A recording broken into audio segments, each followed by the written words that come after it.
Oh, yeah, it's time for another episode of We Love Comics, the show where we love comics, and you should too. I am Vactor, one of your hosts. I have with me the man with the plan, Marcus Seaberry, all the way from Memphis, Tennessee. Seaberry, how you doing today? I'm good, Vactor. How you doing, man? Very well, very well. As long as I'm talking comics with the big homie Seaberry, I'm doing very well. Well, Seaberry, before we get into what we read this week, as this is our pull list episode, I did want to give a quick shout out to something I bought, Seaberry. This is a book all about podcasting. But guess what? It's a comic book, Seaberry. A comic book about podcasting. So I am very excited to read this. It had some very good reviews. Picked it up on Amazon. It just came in the mail today. So out on the wire, Seaberry. Who's the creative team on that? This is Jessica Abel, and there's a forward by Ira Glass. But she's a cartoonist and a writer who also wrote Drawing Words and Writing Pictures and Mastering Comics. And I think she wrote, what is it? Trish Trash, Roller Girl of Mars. Oh, really? Let me look. I could be wrong. I'm not a perfect man. No, but yes, Trish Trash, Roller Girl of Mars, written by Jessica Abel. Yeah, I almost got that for free on Free Comic Book Day, but then my inner wrestling nerd took over and I grabbed the sable. Nice. Oh, speaking of it, I gotta hit y'all with it. Yeah. New figure alert. Hey, new figure alert. All right, first off, got a Funko Pop. I don't get a lot of them these days. Ooh, but nice. You see it. I got the left there. Nice. TLC. Looks like this set is kind of based more on that first album cover. Mm-hmm. You know? Ooh, on the TLC tip. Dang, I listened to that CD so much when I was growing up. It's cool. I'm more of a crazy, sexy, cool guy, but yes. You know, I let that rock too. And then, yeah, baby. The Master Mordo. Carl? Huh? I said Carl? Similar to the, you know me, I'm not a completist when it comes to them waves, man. I get what I want. Mm-hmm. And in that Doctor Strange wave, I want a Sleepwalker and Master Mordo. I got them.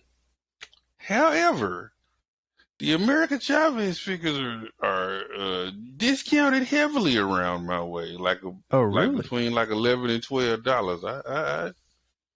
I might have to procure one soon. Nice. Also, I saw some Eternals figures for like $6.95. I was like, oh, how the mighty have fallen. Nice. Excellent, Seaberry. Well, I am excited to talk about what we read this week. Why don't you kick us off, Seaberry? I know you were jumping into the latest X-Men book, X-Men number 11, right? Yeah, you got to X-Men number 11. You know. And I read this one as well. Yes, sir. Written by Jerry Duggan. Pencils by Pepe Larraz. And cover by Pepe. Which it is a very nice cover. Girls get it done, Seaberry. Man, what? Girl power. Also, I got to tell you, this is me jumping into the X books because I've told you before, I don't know what's going on. So I read X-Men Red, number 1, and then now I'm reading this. So I didn't read any of the other 10 X books. I just dove headfirst into this. Yeah, you jumped on in there. I was like, man, at least Wikipedia House of X. But, all right, so Polaris, Jean Grey, Rogue, and X-23 infiltrate this place. I guess this place where they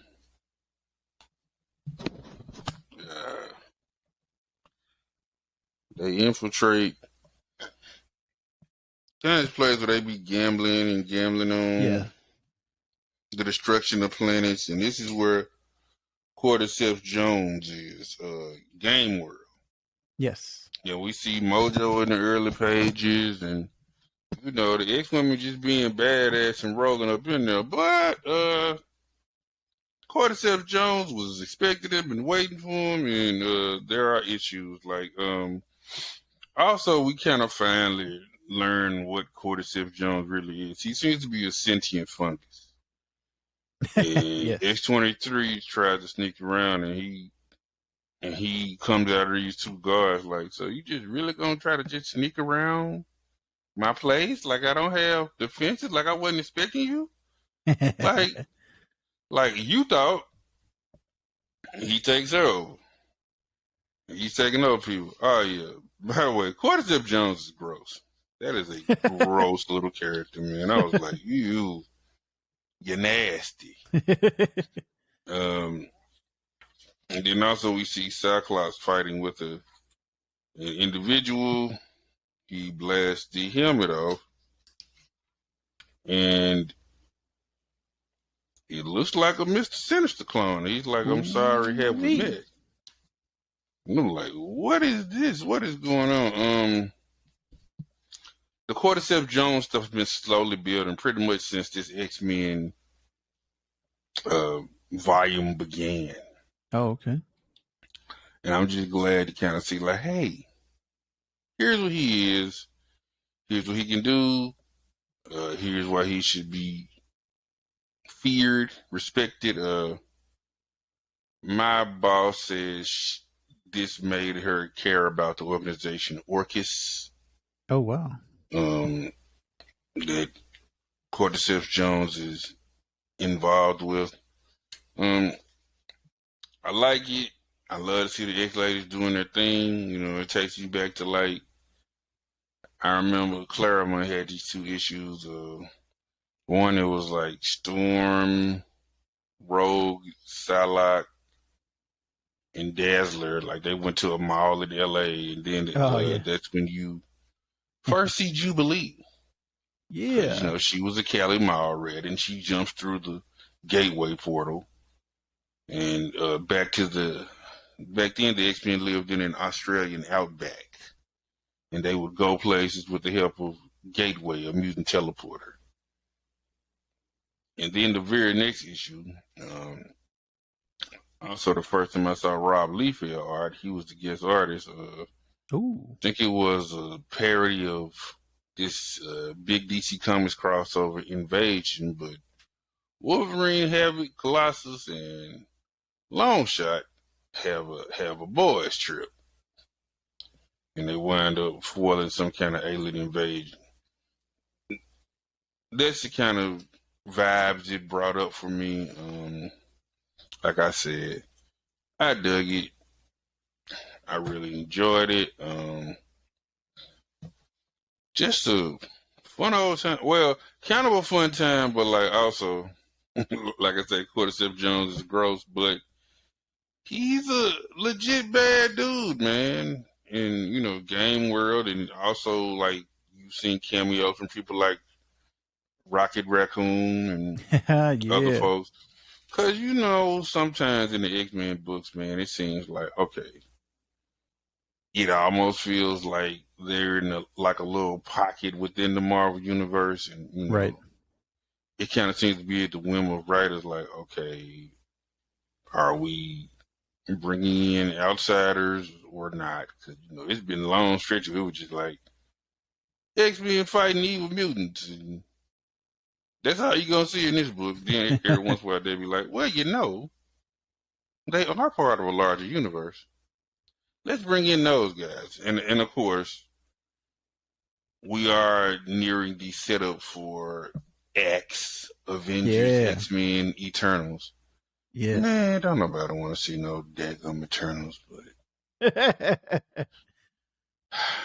I'm intrigued. I'm trying not to completely ignore crossovers with the exception of if you cross over something I collect. So I'm gonna buy the miniseries, and I'm gonna say bye.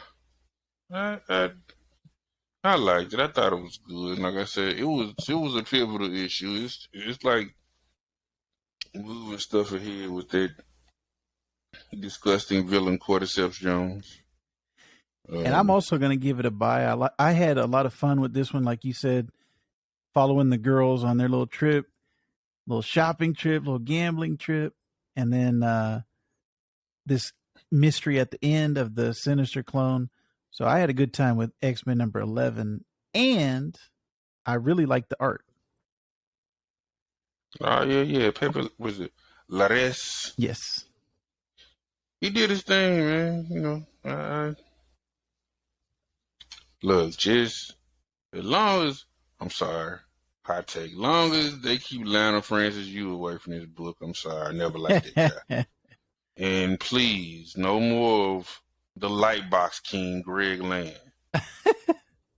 He's like, look, I'm just gonna trace every famous person I know, but like put them in the clothes of Marvel heroes, and I'm not gonna change any of the faces. Everybody's gonna look like Michael Jackson. I'm sorry, man. Peace to Greg Land, but that's my view, man. So long as y'all keep them away from X-Men, I'm good. Yeah. But let me talk about the Captain America Ooh-wee. symbol of truth. We had talked about the special recently, so we're back to having two Captain Americas. Yeah. Sam Wilson is the public Captain America. He's the, or as Dusty Rhodes once says, he does it live and in public, if you will, baby. In public. And next month, Steve Rogers' book, Captain America, Sentinel of Liberty. He's the dirty work Black Ops Cap. But right now we're talking about Sam Wilson. I like the man writer Tochi Onyebuchi.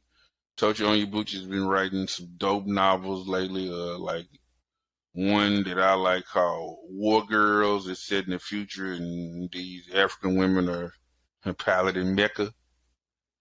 Because Marcus likes his Mecca. Just so you know. And he wrote the Black Panther Legend story. This is his first, I guess, monthly regular title. And we got R.B. Silver doing the art. And the color artist is Jesus Aberto. And we see that the other Falcon from his Sam Wilson's previous run when he was Captain America, Joaquin, is back as well. They're fighting some baddies on a train. It's always trains and stuff like that with Sam Wilson lately. It's like, he can fly. Let's have him fight something on a train. That's the ticket. But I like it. We see him fighting and doing his thing. We also see him interact with Misty Knight. I really like those two together. Now, I was a Danny Rand Misty Knight shipper, but if I can't have that, and it seems like that ship is sailed, I like these two together. And, I like how they're, interacting and talking and low-key flirting. And then when Misty Knight goes off, she's like, this wasn't a date, by the way. And then you see Sam Wilson just standing there for a minute, and his next line of dialogue is, not a date, my ass. That was, first of all, that felt like something I would imagine Anthony Mackie to say in like a movie. Yes. And also, it's a very dude thing. Like, man, I used to be like that. I'm like, man, in my mind, if I spend money for a beautiful woman, dadgummit, it's a date. But now, I'm trying to be less of a caveman now, and I know that it's kind of only a date if the woman thinks it's a date, because, ultimately, when you're a guy in these situations, or whoever you're trying to win the heart and affections of someone else, whoever you're attracted to. But I understood Sam's plight. And like I said, just a lot of action on the plane, flying around, trying to interrogate people. And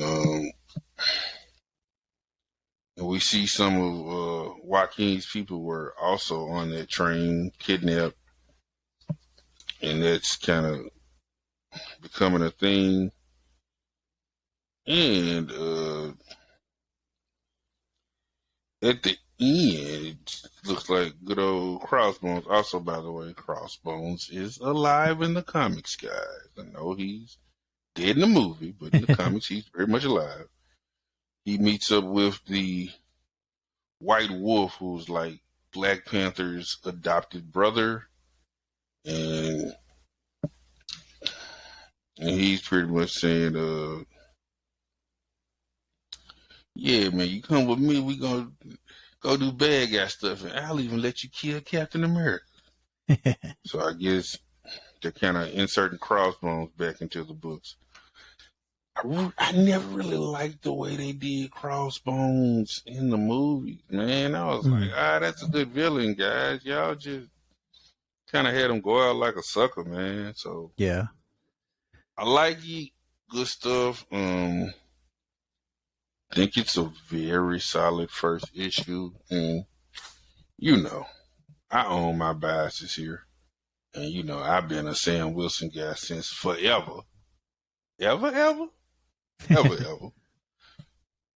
going to give it a buy. I also read this one, and I will also give it a buy. Like you said, I think it was a great first issue. All I could hear was Anthony Mackie the entire issue. And I was like, man, I could see this as a movie or a TV show. And I did. Oh, yeah. Like, Tochi has got it, because I think I might have talked about this on our show before. Man, the last Falcon Monthly, it was some black dude, and he was having Falcon just with an overabundance of slang. And it's like, nah, dude, I mean, maybe a little 70s jab talk in the 70s, but like, most of the time, that's not Falcon's, verbal style. He right. Pretty straightforward guy, pretty standard American English, and it got on my nerves by like issue 2 or 3. I was like, man, I love Sam Wilson, but I don't like this portrayal of Sam Wilson. I was like, I'm good. Here's my stop. Oh, let me talk about then I jumped over to DC. Yeah, I had to wade in the waters of DC. Got this Naomi number 3. Now, of course, Naomi had a series on CW. Season 1 concluded. They decided to not bring it back.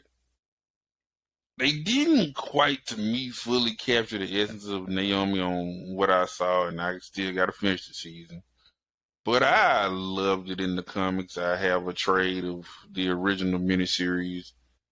I bought it a little bit, or like around the time the TV show was starting, so it has a photo cover of the actress playing Naomi. But like, this is Naomi season 2. This is a 6-issue miniseries, written by Brian Michael Bendis and David Walker. Oh, Jamal Campbell, artist and cover. Okay, I guess he must have did the colors too. Well, all right there, Jamal Campbell. Get up, big fella. But yeah, man, it's kind of in the middle of things, being issue 3, and Cyborg came through a portal like, close the portal. Some bad things coming through, and she's like, I didn't really know how, and they were talking and comparing notes and all through the issue, and then Hawk Girl's in the book too, because Hawk Girl got mad at Naomi in a previous issue because she had some artifact or something that belonged to her friend. She has a friend, I believe, that is from the planet Ran, I believe, and Ran and Thanagar, they got beef. Ooh-wee. I'm gonna quote Cardi B, they got beef forever. You know what I'm saying? They got some Hatfield and McCoy type beef. And, you know, Cyborg and Naomi kind of trying to get to the bottom of things, and the baddies coming through the portal, and also there's a whole lot of things of Naomi's parents kind of, you know, trying to realize, like, hey, she has these gifts. We, you know, we really want to protect her. Well, I guess they're her adopted parents. I guess they kind of found her because, like, because like her dad is also, I think, an alien from another dimension. So it's like, hey, you know, all this is going on. And at the end, she kind of finally meets up with her friend from Ran, and he's kind of beat up and damaged. You know, just the story slowly unfolding. It was cool, but like I said, it was good for me because I read the first two. But like, you know, it's kind of in the middle of things. Yeah, this is like the halfway point. Yeah. This is like the halfway point. Yeah, and you know, it's a nice cameo from Cyborg, and you know, David Walker is the homie. I interviewed him on other show, Black Nerd Power, many moons ago. But I'll say Elwin can be a borrow. And my last little bookie wookie, it's his Blood Syndicate #1. And now if you've been listening to this podcast, back in the 90s, I did not buy the original version of Blood Syndicate because, you know, I'm a church boy, and I was like, they're a gang. I'm not going to buy it. No. Those heathens. Those sinners. I mean, I probably do still think they kind of heathens and sinners, but guess what? Sometimes heathens and sinners can make for some compelling stories. Let's see. Jeffrey Thorne is the writer of this one. Many people may know him as Sweet from In the Heat of the Night. But wow. From acting a few years ago, he was just like, he just stopped acting completely. Like, you know what? I want to write. And he's written for movies and television. He's writing this book. He was writing a Green Lantern book where Jon Stewart was kind of the focus. I was reading that, but then like it was too many issues without Jon Stewart, and I realized I ain't really care about the rest of them lanterns. But he's been writing things like that. I like this. To have the original artist, Chris Cross, like he did the original Blood Syndicate book back in the 90s, and his style is only more refined. Inks by Juan Castro and color by Will Quintana. A good book. Liked it, but I didn't really love it. You know, it's like a whole lot of setup. And you know, I'm trying to give them some grace because, you know, these characters really hadn't been around in a while. There's a lot of setup and exposition, and you see how, like, I believe it is Tech-9 and others were, you know, in the military, and things went on, and they kind of tied it to them coming back home, and more occurrences, and this guy Holocaust, who's kind of like the guy that brings the whole Blood Syndicate together. And it's, like I said, it's good, but there's a lot of setup. I feel like it dragged a bit. So, you know, like I said, I'm going to give them grace. I will be back. It's on my pull list, as are most of the milestone things. But I'm going to give it a buy. I mean, borrow. Forgive me, borrow. Okay. And these season books, are they oversized, or because I noticed it was $4.99? Are they bigger than normal issues? Well, see, um, some of them have cardstock covers normally, and that'll be $4.99. But yeah, I'm thinking this one probably is. Well, no, this one's $3.99. Now, if you see some that are Okay. $4.99, normally like the cover is like a little thicker, more of a cardstock type cover, and they're cool little variants. Now, when I can remember, I normally go with those. I'd be like, well, if I'm paying $3.99, I might as well pay $4.99. But yeah, that's just because of like I guess the texture of the cover, and those covers are normally like fancy. Gotcha. All right, cool. Well, Seaberry, I have been stepping into. If you noticed, most of my books are Marvel. I've been trying to get back into DC, but the only thing that's really been capturing my attention is the Bat side of it. Um, the like the main Batman book, Nightwing, some of the Bat tie-ins and spin-offs. But I've been having a harder time in the DC universe overall. That's why I'm kind of trying to slowly dip my toes back in. So I'm going to be a little bit Marvel heavy or Marvel centric for the next couple of weeks, just to let everybody know. So I read What If Miles Morales 1, 2, and 3. Each one has a different creative team on it. And basically what they're doing is they're saying, what if Miles Morales became each one of these heroes? So issue 1 was Captain America, issue 2 was Wolverine, and issue 3 was the Hulk.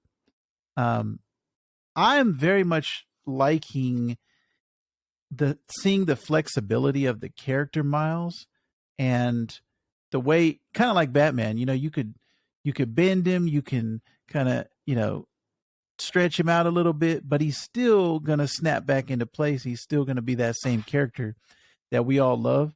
And each one of these stories is, you got that core of Miles's character in there and what makes him special, and what makes, I think, what we fell in love with in the Into the Spider-Verse movie, kind of brought him to the mainstream.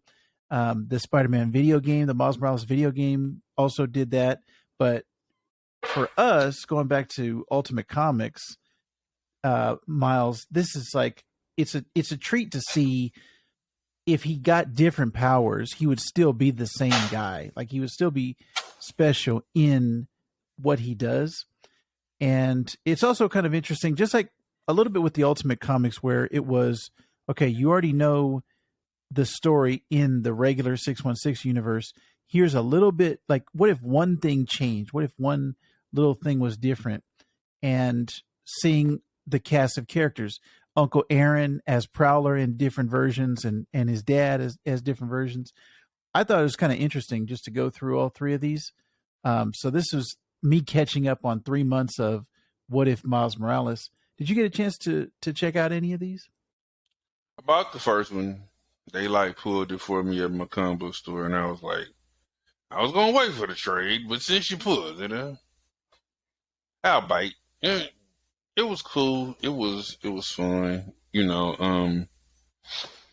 remember back in way back in the day when we were doing Geekland, I would tell you I'm not the biggest fan of alternate realities, but I kind of had to build a bridge and get over that, because alternate realities and multiverses are just the wave, because it allows you to tell more and different stories without all of the ramifications and having to, clean up everything, I guess. So they're nice plot devices. I like the first issue, but, in the pursuit of being a little more thrifty and economically sound, I was planning to wait on the trade coming out. But I did like what I read in that first issue, and I am buying his monthly comic, and he's in I need to get caught up on that. In like an alternate future, and one of his Ooh-wee. evil clones, because he had his clone saga. Yeah. It was better than the old 90s Peter Parker clone saga, thank goodness. But Yeah. he has an evil clone, Salim, which is Miles backwards, and he's like becomes the leader of this future that Miles and I believe his name is Schiff goes to. Schiff is kind Yes. of Right. a weird little clone that doesn't talk. He just kind of gurgles and blah, blah, blah, and he can do different little weird stuff and shift his body. But, you know, he kind of comes from Miles, so there's a bond. They're like bros. They're like hero bros. I've been enjoying that. And also, like, man, shout out to Into the Spider-Verse, because I think that kind of brought Miles to the forefront. And I don't know. I mean, peace to Bendis. You know, I'm not trying to crap on Bendis. Brian Michael Bendis, the creator of Miles Morales. But his Miles was a little too much just, I'm a hero, shucks darn it. And this is what heroes do. And I mean, that's cool, but I feel like Saladin Ahmed, who is writing the monthly title, another brilliant writer that came from publishing traditional novels, sci-fi actiony type novels, into the comics world. He has fleshed out Miles. He has fleshed out Miles' family beautifully. It is a brilliantly written book. So that's kind of where I'm, you know, as I've said, that's where I'm getting my Miles fix mainly, and where I was getting my Spider-Man fix, because I was really not messing with Peter Parker like that. Because, you know, I tell you, I just be like, can my guy grow up? Can he win a little bit? But Right. they went and put John Romita Jr. on Spider-Man and, you know, Tombstone. But so I'm kind of checking it out. But like, mainly I get my Spider-Man fix from Miles Morales, and like I said, I'm going to buy that in trade. Yeah, I think it'll be a good collection. I think the remaining heroes are like Thor, and then there was one other one. I'm blanking on the other one, but what if Miles became and it's kind of all the Avengers pretty much. Yeah, and I And think in issue 6 is gonna be like a Council of Cross Time Miles or something. They ooh, have to like band together to fight the main big baddie in the story. yeah, that makes sense. Based on one of the issues, there's like a multiversal storyline that happens. So each one is kind of like a one shot, but they're all going to connect in the end. So I'm going to give all three of them a borrow. You know, it was cool. Didn't blow me away, but I liked what I saw. And then finally, I got a chance to read, which came out May the 4th, Seaberry, Star Wars Obi-Wan #1, written by Christopher Cantwell and art by Ario Anindito, with a cover, amazing cover by Phil Noto. And Ooh. this is all about Obi-Wan watching over Luke before, I think this is like kind of before the series that's about to come out, and what was going on Tatooine. So I'm interested to see how this little mini series, it's either 5 or 6 issues. I want to see how this ties into the TV show that we're about to get at the end of this month. And this was another one that it was good, but it didn't blow me away. Like I was kind of expecting to really love it, and I just came out liking it. At the end of it, I was like, yeah, that was all right. That was fine. You know, got a little nice Obi-Wan action. There's a Obi-Wan backstory in it, and that kind of made me say, here we go again with the, all right, this was a character we loved, Anakin or Darth Vader. Do we really need to see him as a 5-year-old? Did we need to see little Annie? And Obi-Wan is the same way. In this book, they show like a little 5-year-old Obi-Wan, or I don't know how old he is, 8-year-old Obi-Wan. And do we need to see that guy? Do we need to see him? I don't know. I thought that was kind of weird. Didn't really add too much to his backstory because I've been saying this for years, Seaberry, since I was living in Memphis. Do we need to see every character's birth, life, and death? We don't need to see every second of every, like, they've already shown us his adulthood, so let's go back and show his childhood. Not everybody had an interesting childhood, all right, guys? So Obi-Wan, I think, is one of those characters that we need to leave him in maybe late teens, early 20s. That's the Obi-Wan that I like. And then as we've already gotten his whole Obi-Wan's adulthood. childhood was trash. I don't like it, Seaberry. Just by this one story that I saw, it was not the greatest. So here's what I'm going to say. Again, trying to give a little grace to the writers. Like, so much of his life is like defined and is in the movies. Mm-hmm. Like, you see his death in episode 4, A New Hope. Right. You know, the first trilogy, you know, shows you young Obi-Wan, and we're gonna see more of that with the Obi-Wan Disney Plus series. I guess they would probably puzzle their brains like, well, what can the show? We see how he dies. We see young Obi-Wan. I guess all you have left is like in between Baby Obi-Wan. Yeah, baby Obi-Wan, or between episodes 3 and 4, which is what the TV show, the Disney Plus show, is mining for story material. And I mean, you know, like, man, I don't know, dude. I've always liked the idea of Star Wars comics, but I've never went like full force in there. Like when Marvel got the license back, I was like, yeah, they had a license when I was a youngin'. It feels right. And I would look at it and, now, you know, be advised, I do have the 2 Lando miniseries in trade. Don't play. One of them is like adult Lando. The other one is like young Lando from Solo, so it looks like Donald Glover. You know what I'm saying? Those were cool. I'm a little curious about a lot of stuff they're doing with the bounty hunters. It's just, I don't know. It's just weird to me because, like, it feels sometimes a little like treading water because they're like, okay, we're going to do stories set around the time of between Empire and Jedi. But it's like, right.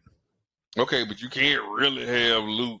Like, maybe him and Darth Vader see each other or something, but, you know, you can't really have the knockdown and drag out fight. So I guess, like, it seems to be something, I guess, mainly for the completists.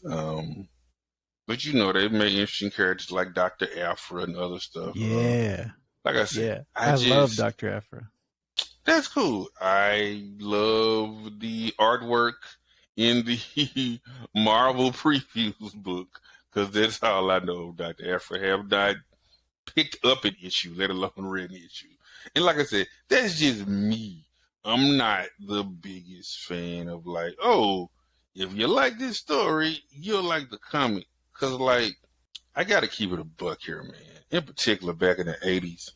G.I. Joe, Transformers, Star Wars, with the few exceptions, like that one little random thing Todd McFarlane did on G.I. Joe, most of the time the artwork was not great to me. Now, Star Wars, Marvel has remedied that now. They have some top people doing Star Wars now, but like, yes. But like, young Marcus would be like, okay, this art is ho-hum, and then I'm like, I've got the movies, I've got cartoons or whatever. I was like, why do I need to read this? I was like, let me read something that's not a movie or a cartoon, something fresh and new. But yeah, I will say, if anyone is looking for like a good Star Wars book, anything that they did with Darth Vader, because they did 2 Darth Vader series, and that's where Dr. Aphra comes from. She came out of the first Darth Vader series, and like you said, the creators have been top notch. Like, they have gotten Charles Soule and Kieran Gillen. Like, they've got these amazing writers and artists to come on these books.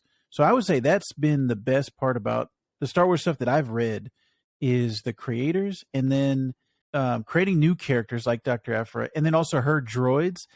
that's another thing I would highly recommend you read the Darth Vader series and then Dr. Aphra's series.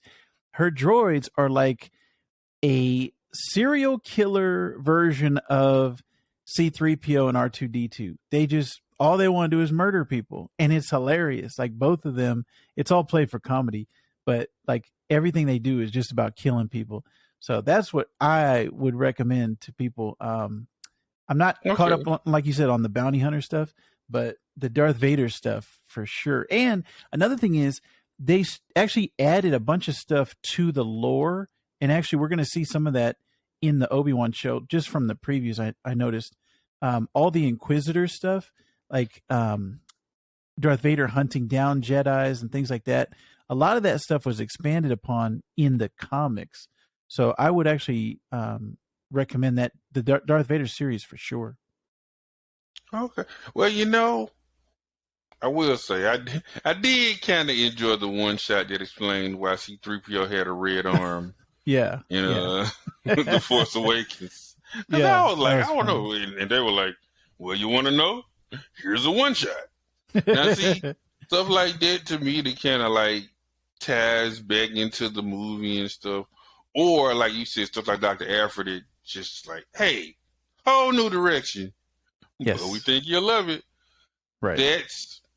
That's more of what intrigues me.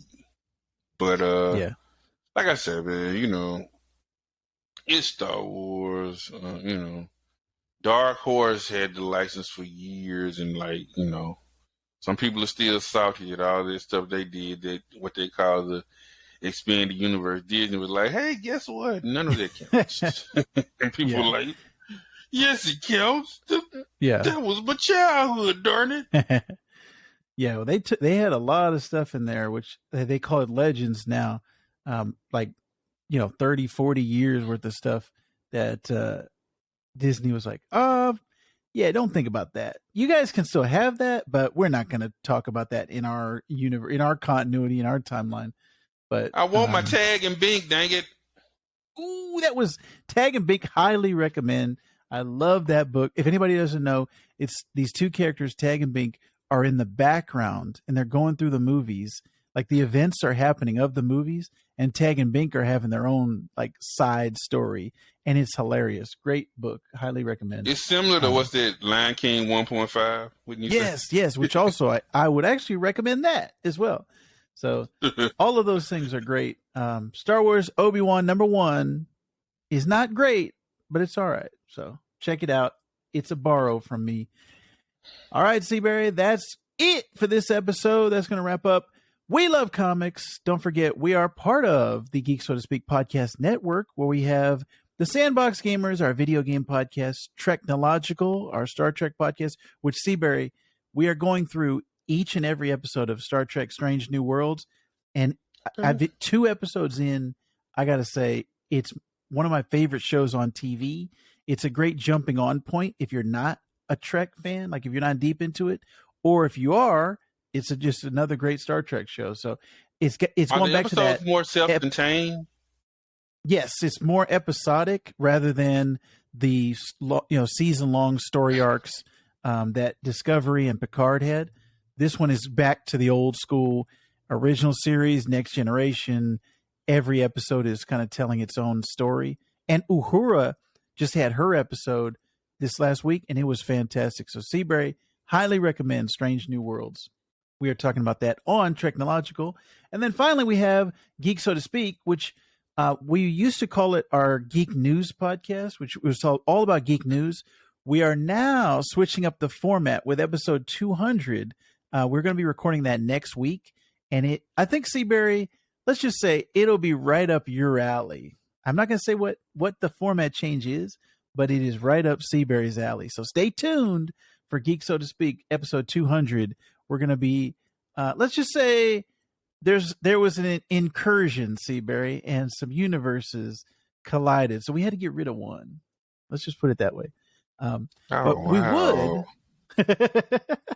We would definitely like to thank everybody out there for listening.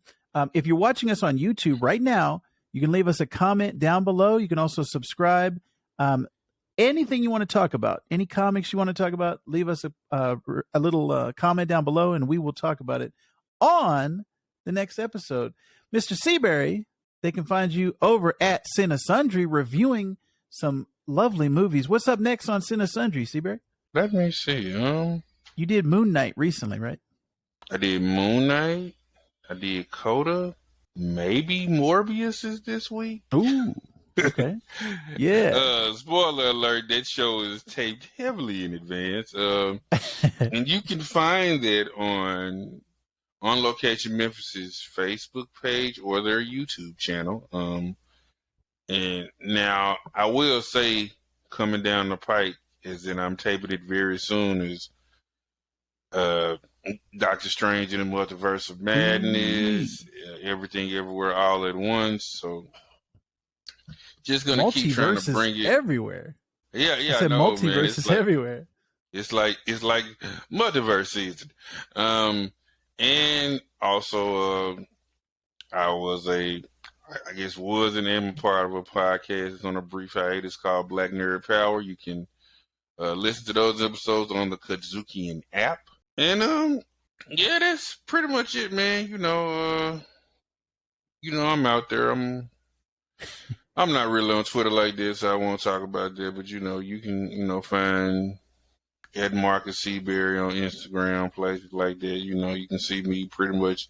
Gonna be pictures of these action figures or graphic novels I read. I'm not a big selfie guy, guys. I'm sorry. And that's where you can find me at. Nice. Well, you can also find me on Instagram posting every comic that I'm reading. I try to post the cover of every single issue that I'm reading. So that's just my last name, Vactor, at Vactor, Vactor. Check me out on Twitter and Instagram. Seaberry, I think we have reached the end of another episode of We Love Comics, the show where we love comics. And you should too.